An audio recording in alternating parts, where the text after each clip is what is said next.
Je pense que votre remarque est très importante, colonel, celle que Larry a mentionnée, parce que la taille de l'armée devrait être proportionnelle à la population du pays. Vous savez, vous avez un pays de 25 ou 30 millions d'habitants. Environ 19 millions maintenant, peut-être 20 millions. 20 millions. Et ils veulent une armée de 800 000 hommes, mais ils ne peuvent rien fournir.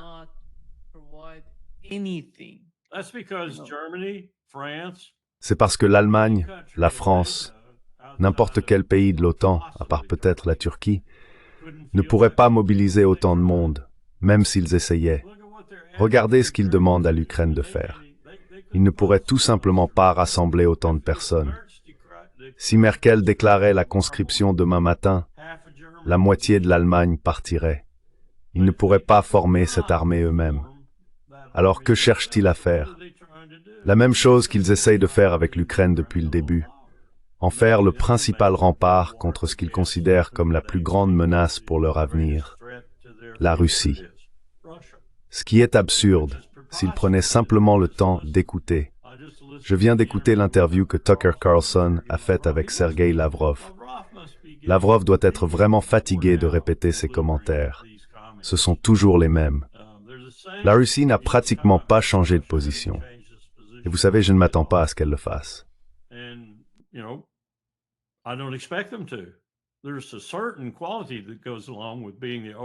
Il y a une certaine qualité qui accompagne le fait d'être le vainqueur écrasant sur le champ de bataille.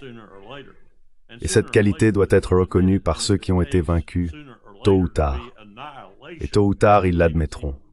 Si tôt ou tard signifie l'anéantissement de tout ce qui reste encore en Ukraine, qu'il en soit ainsi. Je ne suis pas convaincu que Poutine veuille faire cela, mais c'est possible.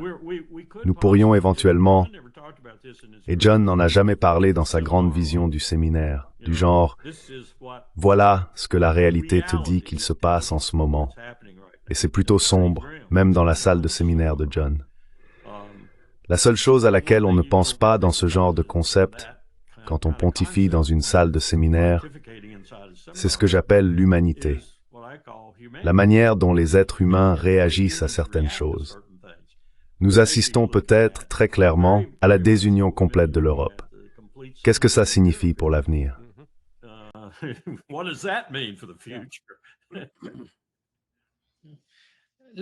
Larry, quelle est la taille de l'armée ukrainienne aujourd'hui? Avons-nous des informations à ce sujet? Non, elle est d'environ 80 000.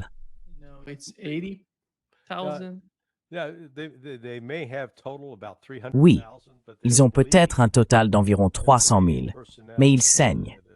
Ils perdent du personnel à un rythme insoutenable. Jusqu'à présent, cette année, le ministère russe de la Défense affirme qu'environ 40 000 soldats sont tués ou blessés chaque mois. Ensuite, il faut ajouter le Conseil de l'Atlantique et l'Institut pour l'étude de la guerre. Ce ne sont pas des médias pro-russes. Ils sont très fermes dans leur soutien à l'Ukraine. De l'Est, surtout de tank. Oui, et le Conseil de l'Atlantique affirme que l'Ukraine perd environ 20 000 soldats par mois à cause des désertions. Et l'Institut pour l'étude de la guerre, Kagan, Victoria Nuland, ce groupe-là, Jack Keane, parle de 40 000. Le nombre réel de recrues mensuels est d'environ 17 000. Peut-être que certains blessés reprennent du service, disons encore 13 000. Mais faites le calcul. S'ils en gagnent 30 000, mais en perdent entre 60 000 et 80 000, ce n'est pas tenable. Ils perdent au moins 30 000 hommes nets par mois. Pensez-y comme à votre propre revenu ménager.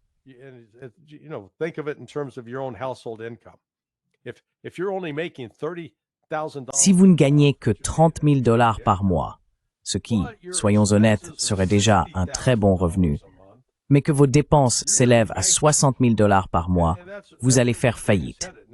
Et c'est exactement la direction que prend l'Ukraine. Et je reviens à ceci. C'est la raison pour laquelle on a vu le revirement soudain de l'administration Trump, qui a dit « Hey, faisons avancer la paix. Donnons une chance à la paix. » parce qu'ils savent que la situation militaire de l'Ukraine est désespérée. Et malgré cela, je viens d'avoir une discussion avec Danny Davis. Il a été interviewé plus tôt. Il a débattu avec le général Ben Hodges. Il va falloir que je me prenne un grand sac de popcorn pour ça, parce que Mario Nerfal, vous savez, a un peu animé et modéré le débat.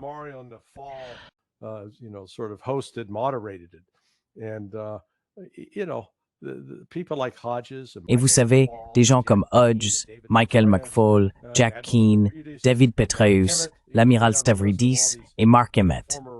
Si l'on dresse la liste de tous ces anciens généraux et amiraux américains, continuent de propager les mensonges les plus absurdes sur le conflit en Ukraine, sans reconnaître à quel point la situation militaire a radicalement changé. Et sur le front des rats quittant le navire en train de couler, nous venons d'apprendre aujourd'hui que Andrei Yermak, le Rasputin derrière Zelensky, son ancien directeur commercial et producteur de films, désormais son principal responsable de la sécurité, chef de cabinet, est parti.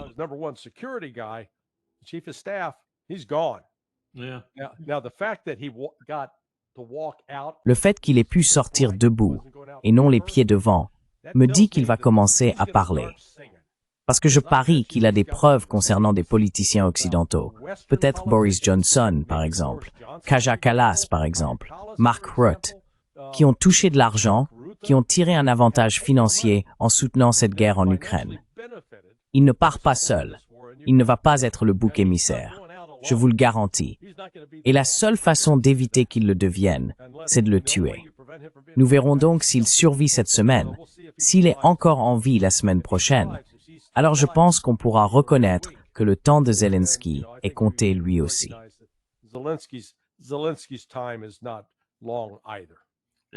Oui, j'allais dire que je ne parierais pas non plus sur une grande longévité pour Zelensky.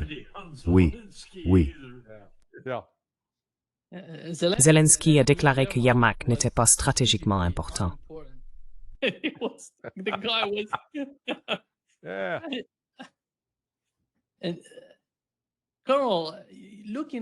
Colonel, en regardant cela, Larry a dit qu'aujourd'hui, l'Ukraine dispose d'une armée d'environ 300 000 hommes. Vous savez, pour constituer une armée de 800 000, qui va payer pour ça? Qui va, vous savez?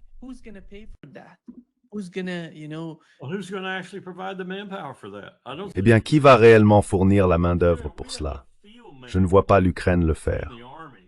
Vous savez, nous avons un manuel de campagne dans l'armée qui, autant que je sache, je ne l'ai pas consulté depuis un moment, dit que vous devez considérer votre unité comme inefficace au combat si les pertes s'accumulent, c'est-à-dire si elle retire plus de 10% du personnel du champ de bataille. Réfléchissez-y un instant. Ils ont largement dépassé les 10% en Ukraine. Et comme Larry le faisait remarquer, l'ensemble de la population ukrainienne a été considérablement réduite, probablement d'environ 50%.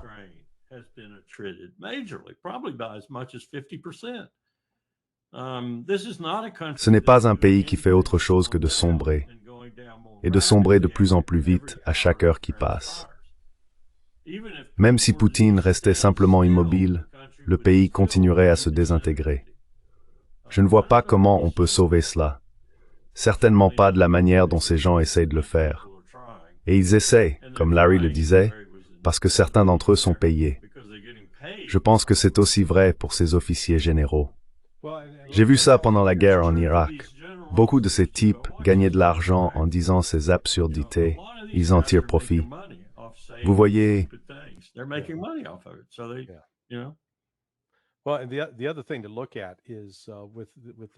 Eh bien, l'autre point à examiner, ce sont les avancées russes à Kherson et à Zaporizhia. C'est à l'extrémité sud du Dniepr. Ils ont, je pense, actuellement un contrôle effectif sur tout le trafic qui descend ce fleuve. Je me demandais, quel pourcentage du PIB et de l'économie de l'Ukraine dépend des expéditions qui passent par ce fleuve? La réponse, environ 60%. D'accord? Donc la Russie va être, ou est peut-être déjà, en position d'étouffer tout le trafic maritime qui descend ce fleuve. Parce qu'en fin de compte, il descend le fleuve, arrive dans un port de la mer Noire comme Odessa ou d'autres, puis est expédié vers l'Europe et d'autres régions du monde. Si cela ne s'est pas déjà tari, ça va se tarir. Et c'est ça l'autre aspect. La Russie n'a pas besoin de tuer qui que ce soit avec une bombe ou de leur tirer une balle dans la tête. Il suffit d'arrêter le trafic fluvial. Tout simplement.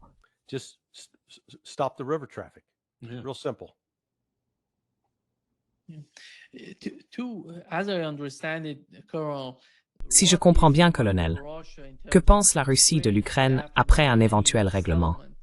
Ils envisagent un État neutre, quelque chose comme l'Autriche ou comme la Suède et la Finlande avant leur adhésion à l'OTAN.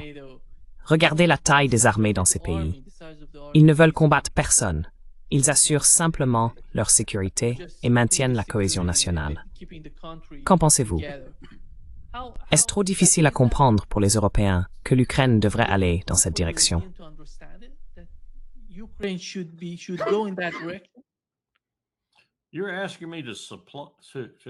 Vous me demandez de vous fournir des réponses à la psychose de personnes comme Macron et Starmer, ainsi que de toute une série d'autres. Je ne peux pas faire cela. Selon tous les critères que je connais, militaires ou autres, ils se sont engagés, se sont précipités, se sont délibérément placés au cœur d'une immense défaite qui est désormais stratégique. Comment en sont-ils arrivés là? Et pourquoi l'ont-ils fait?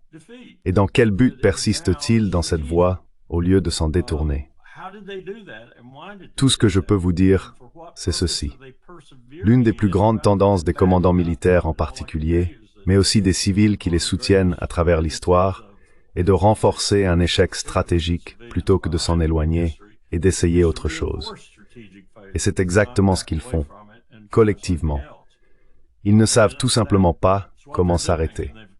Et comme Larry l'a laissé entendre, et comme je l'ai déjà dit, certains dans l'Extruding Something en ne s'arrêtant pas.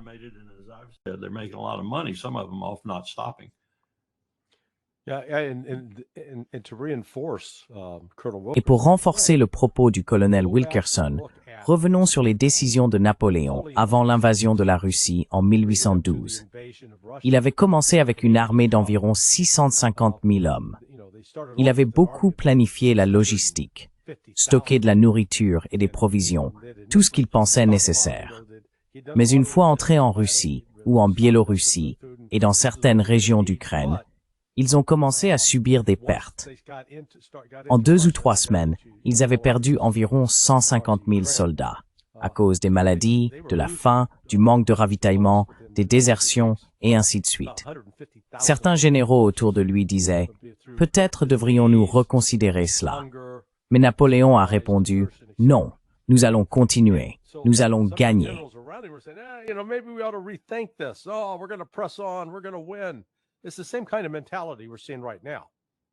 C'est le même type de mentalité que nous voyons en ce moment. Avant qu'il n'en ait fini, je crois qu'ils étaient arrivés jusqu'à Moscou, et les Russes y ont mis le feu. Ils l'ont entièrement brûlé. Alors ils ont commencé, à la mi-octobre, à tenter de rentrer en Europe, sur des milliers de kilomètres, plus d'1 millier. Et au cours de ce voyage, cette armée, qui comptait au départ 650 000 hommes, je crois qu'il n'en est revenu qu'environ 40 000. C'était une catastrophe totale. On pouvait voir venir ce désastre, et Napoléon en avait été averti, mais il n'a pas écouté. Nous ne devrions donc pas être surpris de voir le même phénomène se répéter aujourd'hui de la part de l'OTAN vis-à-vis de la Russie. Ce n'est pas sans précédent historique. C'est là tout mon propos. Ouais, cool. Et sans aller trop loin, il y a une histoire que je ne crois pas apocryphe. Je pense qu'elle est vraie. Napoléon s'est lancé avec sa garde impériale et a marché de nouveau vers la patrie. Oh oui, c'est vrai. L'homme qui est resté à l'arrière, celui qui a combattu avec ses troupes, c'était le maréchal Ney. Et il l'a payé chèrement pour cela. Mais je veux dire de manière négative. Mais c'est ce qui arrive. Là, vous avez ce maréchal qui reste avec ses troupes, et il n'y a personne comme ça en Ukraine, à ce que je vois. Où est Zelensky? Posez-vous la question. Où est Zelensky? Il n'est pas là-bas. Aucun de ces oligarques n'est là-bas, et aucun de leurs enfants non plus, ou très peu. Je n'ai pas découvert un seul oligarque dont l'enfant combatte en première ligne. C'est abominable ce qui se passe. Et c'est nous qui avons provoqué cela, à bien des égards.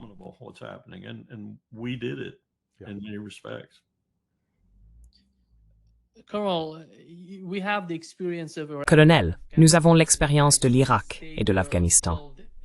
Les États-Unis sont restés là-bas jusqu'à ce qu'il n'y ait plus rien à faire, puis on dit « au revoir, nous partons ». Et vous savez, après de nombreuses années, ils n'ont rien accompli.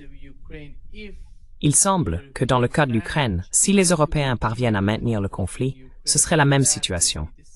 Je ne sais pas combien de temps la Russie aujourd'hui. Si l'Ukraine décidait de faire quelque chose pour mettre fin au conflit, serait disposée à aider l'Ukraine à l'avenir, car elle veut un gouvernement ami en Ukraine. C'est pourquoi je crois vraiment qu'ils aideraient la partie occidentale de l'Ukraine, ou l'Ukraine telle que nous la connaissons aujourd'hui, à se développer, à s'améliorer, à progresser. Mais si la guerre continue indéfiniment, comment voyez-vous cela? Quelle est votre opinion à ce sujet?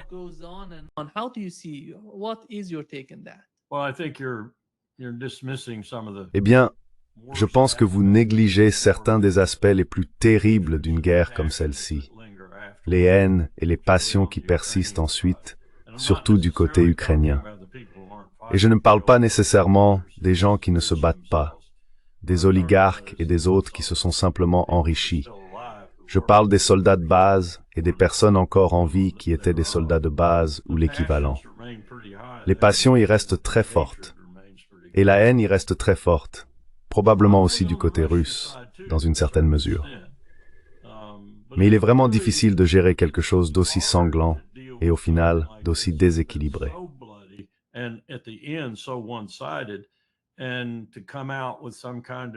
Et pour en arriver à une sorte de sentiment de réconciliation à la fin, il n'y a pas de tel sentiment disponible sur le champ de bataille. Le mieux qu'ils puissent faire, je pense, c'est parvenir à une forme d'arrangement qui n'aggrave pas ces tensions. Mais je ne suis pas sûr qu'ils le feront, car les Européens vont contribuer à les exacerber, d'après tout ce que je peux voir. Ils continueront à faire entrer l'argent clandestinement si nécessaire, et ils continueront à faire entrer les armes clandestinement si nécessaire, voire ouvertement.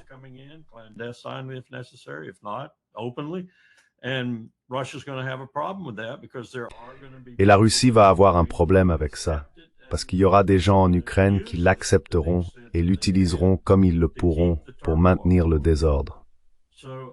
Donc, au bout du compte, si j'étais quelqu'un qui conseillait le commandant militaire russe, ou, vous savez, qui essayait de comprendre comment mettre fin à tout cela, comment y mettre un terme, je dirais exactement ce que Larry vient de dire. Je dirais, Katie, bloque la porte, finissons-en. Battons-les complètement et sans appel. Les gens n'arrêtent pas de demander, comment avez-vous fait ces choses avec la Corée? Comment avez-vous fait ces choses pendant la Seconde Guerre mondiale? Nous avons écrasé l'ennemi. Nous les avons battus si durement qu'ils ne pouvaient même plus protester.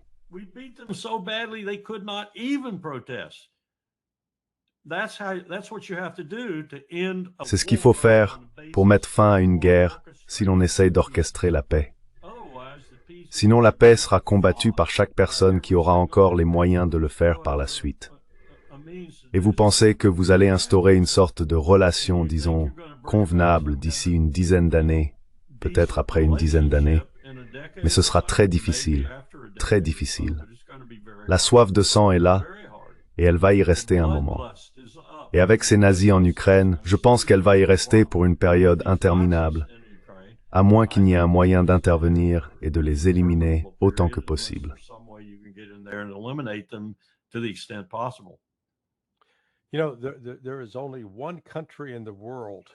Vous savez, il n'y a aujourd'hui qu'un seul pays au monde qui ait mené une guerre civile féroce, une guerre civile prolongée pendant plus de 10 ans et qui l'ait remportée, puis ait réussi à pacifier cette région et à rallier à sa cause les gens contre lesquels il se battait, au point qu'ils se battent désormais à ses côtés. Et ce pays, c'est la Russie. La Russie a mené une guerre tchétchène de 10 ans, financée par la CIA et le MI6. Une guerre brutale, une guerre d'une brutalité extrême. Et comment est-ce que je sais cela, concernant les sentiments à ce sujet? Eh bien, j'ai parlé au général Avdi Alaoudinov, un Tchétchène qui a vécu cette guerre, qui a perdu des membres de sa famille dans le conflit et qui dirige aujourd'hui le bataillon tchétchène, la brigade Ahmad, je crois qu'il l'appelle, composé de musulmans fervents patriotes russes, qui parlent de Vladimir Poutine avec une profonde révérence. Speak with reverence about Vladimir Putin. I mean, genuine affection. Je veux dire, une véritable affection à l'égard de Poutine. Comme je l'ai dit, le colonel Wilkerson a tout à fait raison sur le type de problème que ces guerres peuvent engendrer.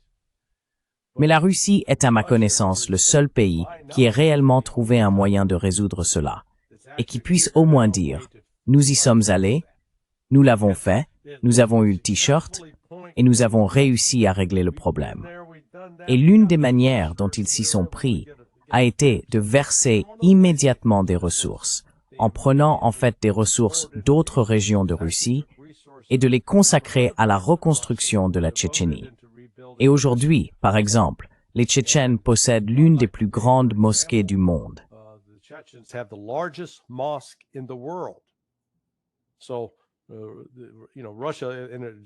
Donc, vous savez, la Russie a vraiment mis son argent là où elle avait mis ses paroles.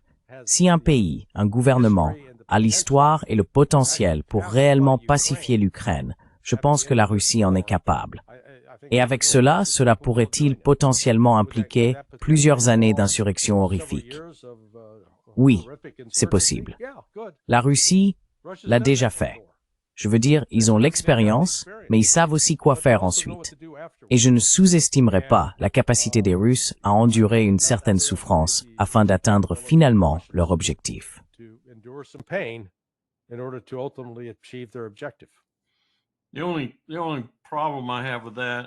Le seul problème que j'ai avec ça, je veux dire, j'aimerais que cela puisse arriver, mais le problème c'est que la Tchétchénie était en quelque sorte un problème clos.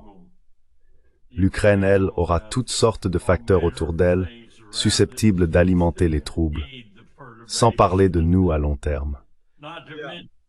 Je ne pense pas qu'il y ait la moindre chance que nous reculions, car c'est l'endroit où nous pensons pouvoir agir sans nous brûler nous-mêmes. Ou du moins, c'est ce que nous croyons.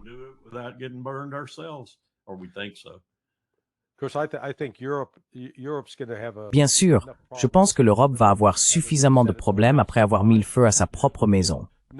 Aucun d'entre eux ne se porte bien économiquement.